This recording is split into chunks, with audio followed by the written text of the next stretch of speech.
PowerPoint vous fait peur? Dans cette vidéo, pas de jargon, pas de stress, juste les gestes essentiels pour créer une présentation dont vous serez fier. On va y aller tranquillement, étape par étape, et vous allez vous dire, mais en fait, c'était aussi simple que ça?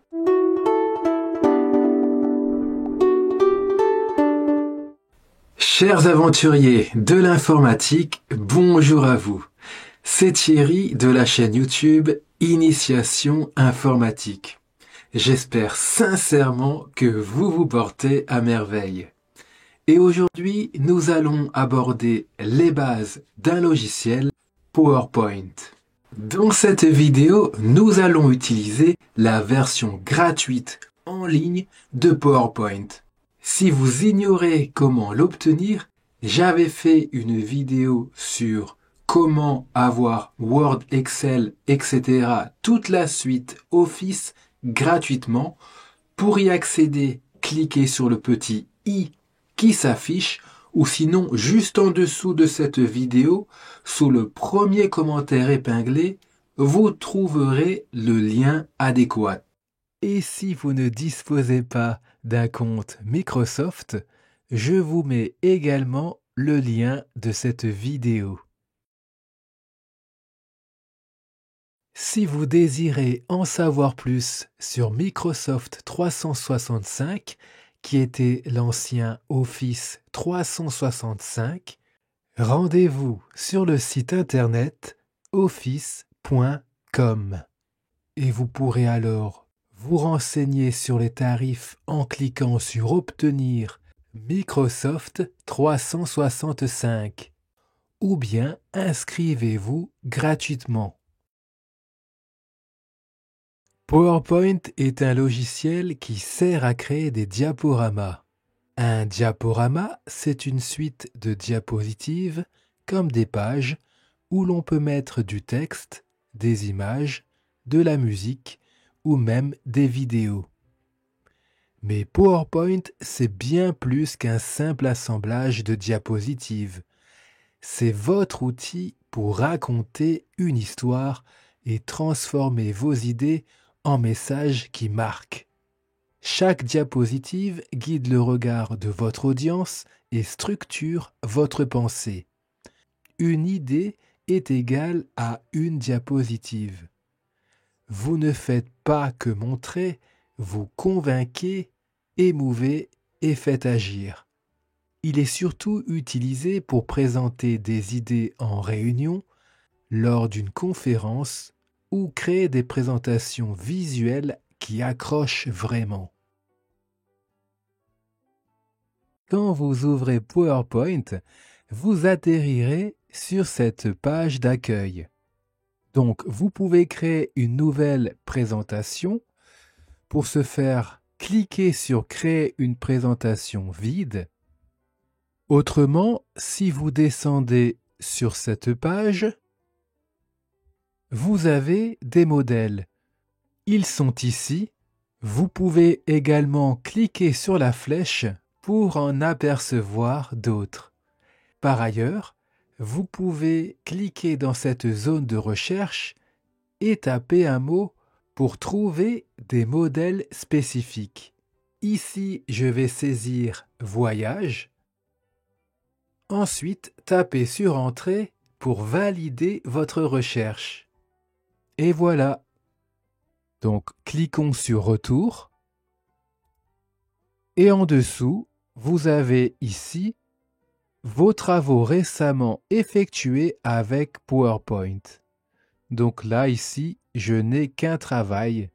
Donc si vous avez travaillé récemment sur beaucoup de fichiers PowerPoint, ils s'afficheront ici. Ce qui vous permet de reprendre votre travail rapidement. Remontons sur la page et commençons un nouveau travail. Pour ce faire, cliquez sur Créer une présentation vide.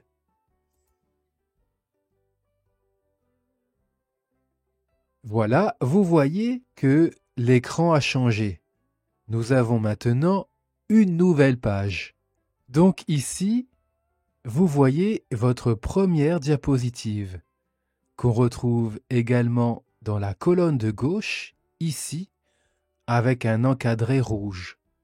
Donc cette petite diapositive en miniature est un aperçu de celle-ci sur laquelle nous allons travailler actuellement.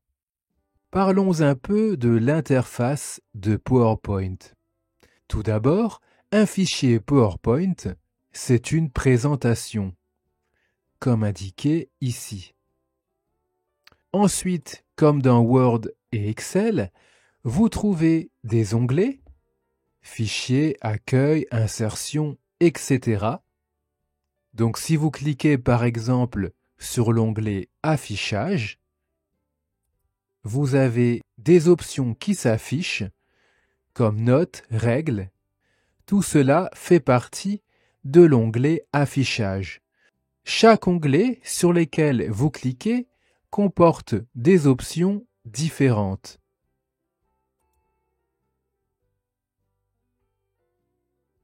Donc après, c'est à vous d'adapter l'affichage selon vos préférences. En effet, ici, vous voyez que les options sont très succinctes. On ne sait pas exactement à quoi cela correspond. Donc si vous débutez dans PowerPoint, il vaut mieux changer de type d'affichage. Pour ce faire, cliquez sur la petite flèche ici. Donc il nous propose différentes dispositions du ruban. Le ruban, c'est tout ce qui concerne ici les onglets avec les options affichées. On va faire ruban classique. Donc cliquez sur ruban classique. Voilà. Vous voyez que maintenant, on a vraiment le détail de chaque icône. Et ensuite, cliquez à nouveau sur la flèche et on va lui dire de toujours afficher le ruban. Donc, cliquez ici. Voilà. Donc là, c'est beaucoup plus explicite. Et à droite, vous avez le designer. C'est le concepteur en français. Ce dernier vous propose aussi des modèles de diapositives. Glissez vers le bas pour les faire apparaître. Donc vous pouvez refermer, cacher cette colonne du designer, soit en cliquant sur cette croix, ou bien vous pouvez cliquer sur ce bouton. Donc pour cette première diapositive, vous voyez qu'il y a un cadre divisé en deux parties. Le premier vous propose de saisir un titre et le deuxième vous propose de saisir un sous-titre. Donc, prenons comme exemple un diaporama sur les Seychelles.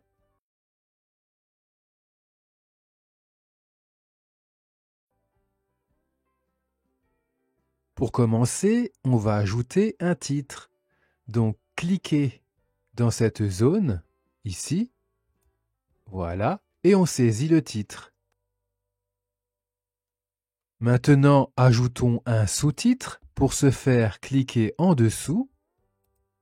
Puis saisissez votre texte. Bien entendu, on a besoin de d'autres diapositives. Donc, on va ajouter une nouvelle diapo. Pour ce faire, rendez-vous sur l'onglet Accueil, ici. Cliquez dessus si vous n'y êtes pas. Et là, vous avez l'option Nouvelle diapositive. Donc, cliquez bien sur l'icône ici. Et directement, vous voyez dans la colonne de gauche qu'une nouvelle miniature de diapositive apparaît. En cliquant sur cette icône, vous pouvez ajouter autant de diapositives que vous voulez. Là, nous avons 4 diapositives. Mais vous remarquez que, par exemple, la diapositive numéro 4, ici, est différente de la première, celle-ci. L'affichage est différent. Donc ce qu'il faut savoir, c'est que lorsque vous créez une nouvelle diapositive, Si vous cliquez non pas sur l'icône, mais sur le texte ici, vous pouvez sélectionner votre mise en page à l'avance. Ici, changeons la mise en page de la diapositive numéro 4. Pour ce faire, cliquez dessus, puis cliquez sur cette petite icône. Et donc maintenant, vous pouvez aussi changer la mise en page. Donc, on va choisir par exemple cette mise en page-ci. Cliquez dessus. Voilà. Et vous voyez tout de suite les modifications. Nous allons mettre maintenant les titres principaux sur chaque diapositive. Commençons par la diapositive numéro 2. Cliquez dessus. Voilà. Puis cliquez dans le titre. Puis saisissez le titre. Ici, on va mettre « Pourquoi les Seychelles ?» Ensuite, rendez-vous sur la diapositive numéro 3. Cliquez dessus. Puis cliquez dans le titre. On va écrire Mahé, qui est l'île principale.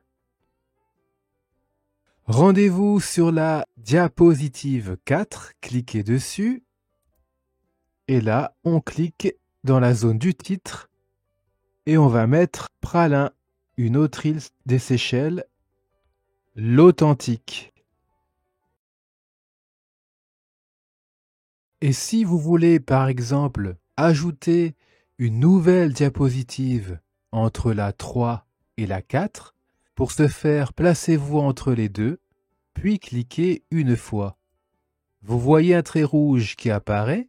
Maintenant, appuyez sur la touche Entrée. Cela crée alors automatiquement une nouvelle diapositive. On va cliquer dans le titre et ajouter la digue. Donc, si on descend dans cette colonne, vous voyez que cette diapositive s'est bien placée entre la 3 et la dernière. Si par exemple vous changez d'avis et que voilà, vous voulez parler de Praslin avant de la digue, eh bien vous pouvez déplacer cette diapositive. Pour ce faire, placez-vous sur la diapositive concernée, puis cliquez dessus. Maintenant, maintenez le bouton gauche enfoncé et là, glissez vers l'endroit où vous voulez la placer. On va la mettre ici, relâchez le bouton gauche. Voilà, nous avons déplacé la diapositive. Si nous restons sur la sélection des diapositives, vous pouvez en sélectionner certaines en maintenant la touche CTRL enfoncée et ensuite vous cliquez sur les diapositives concernées. Là, j'en ai 3 qui sont sélectionnées. Ainsi, vous pouvez déplacer les 3 diapositives d'un coup. Par ailleurs, vous pouvez utiliser la touche Shift du clavier pour sélectionner plusieurs diapositives. Cela fonctionne aussi. Vous pouvez également changer la position des diapositives en cliquant sur cette icône, la trieuse de diapositives.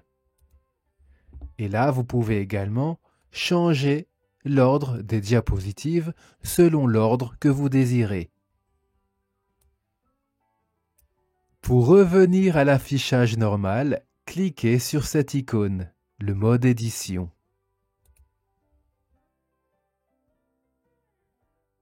Si vous changez d'avis sur une diapositive, par exemple, vous voulez supprimer celle concernant la digue, placez-vous dessus, puis faites un clic droit. Et là, vous allez sur « Supprimer la diapositive » en faisant un clic gauche.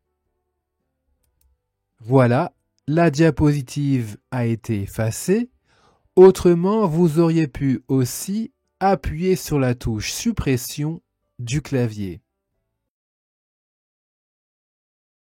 Mais si vous changez d'avis, vous pouvez retourner en arrière et annuler cette suppression. Pour ce faire, cliquez ici sur cette flèche. Et là, vous voyez que la diapositive est revenue. Donc ces deux boutons sont très pratiques. L'un ici sert à annuler vos dernières actions et celle-ci vous permet de rétablir vos dernières actions. Maintenant qu'on a fait la base, on va appliquer un thème à ces diapositives. Cela les rendra plus attractives. Pour ce faire, rendez-vous sur l'onglet Création, cliquez dessus. Et là, vous avez déjà des thèmes qui vous sont proposés, ici. Pour en voir d'autres, cliquez sur cette flèche et vous voyez qu'il y en a beaucoup plus. Donc, on va en sélectionner un. On va prendre celui-ci, donc cliquez dessus. Vous avez dans cette zone des variantes de ce thème. Vous pouvez cliquer dessus pour voir si vous préférez ces variantes. Donc je vais laisser celle-ci. Si ce thème ne vous plaît pas, vous pouvez bien entendu en choisir un autre en cliquant sur la flèche. Hop, on va tester celui-là. Voilà. En haut à droite, vous pouvez aussi changer la taille des diapositives ou encore changer l'arrière-plan. Cliquez dessus. Si vous allez sur cette flèche, on vous propose différentes couleurs. Vous pouvez aussi insérer une image. Mais là, nous allons nous concentrer sur le designer. Cliquez dessus et vous verrez que c'est une option bien pratique.